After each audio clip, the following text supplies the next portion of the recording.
السلام عليكم ورحمة الله وبركاته. ازيكم يا حبايبي، عاملين ايه؟ تعالوا النهارده نعمل حاجة حلوة كده للولاد. هنعمل كيكة بالشوكولاتة. اول حاجة عندي المقادير، عندي كوباية ونص دقيق، عندي كيس بيكنج باودر. دي كلها المواد الجافة بتاعتي.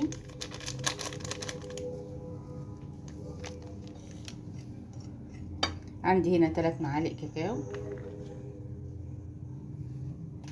عندي بقى اللي هضربه في الخلاط عبارة عن كوباية سكر، 3 بيضات، كوباية لبن، كوباية الا ربع زيت.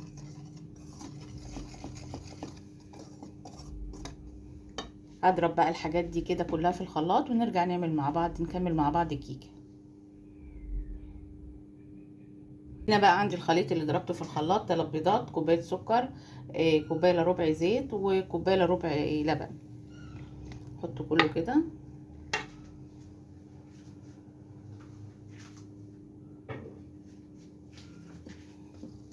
وابدا اقلب بقى كده. بسم الله الرحمن الرحيم.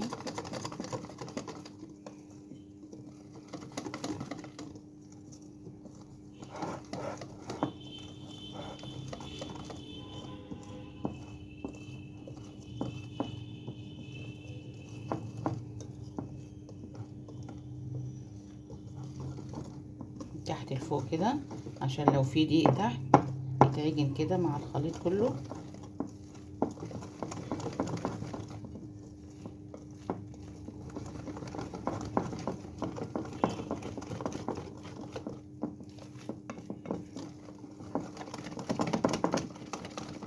طبعا بدخلها على فرن 180 درجة وما بفتحش عليها الا بعد تلت ساعة.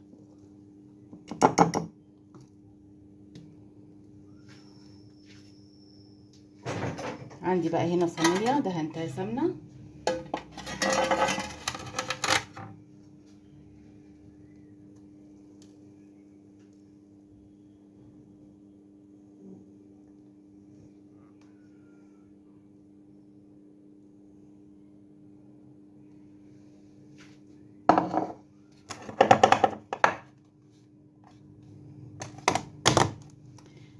هدخلها بقى الفرن.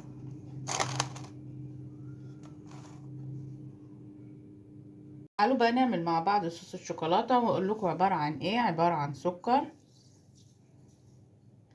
عبارة عن كاكاو، عندي هنا شوكولاتة خام.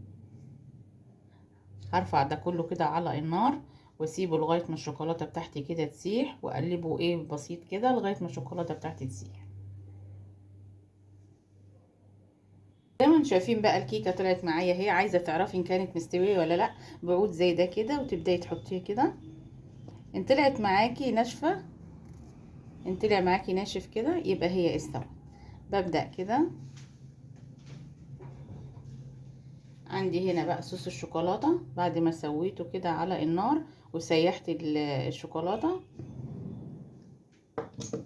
هبدأ كده اعمل الكيكة بتاعتي عشان الشوكولاتة تنزل في قلب الكيكة من جوه ويبقى طعمها جميل.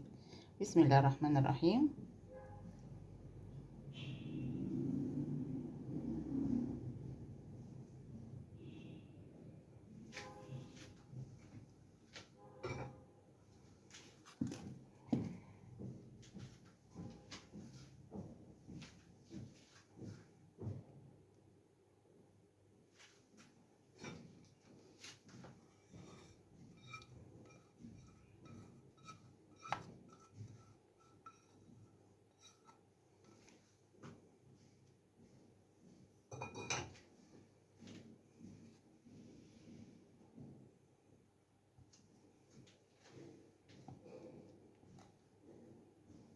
كده بقى هسيبها تبرد والشوكولاتة بتاعتي كده تجمد.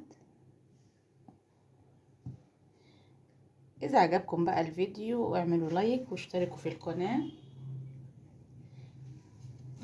والسلام عليكم ورحمة الله وبركاته.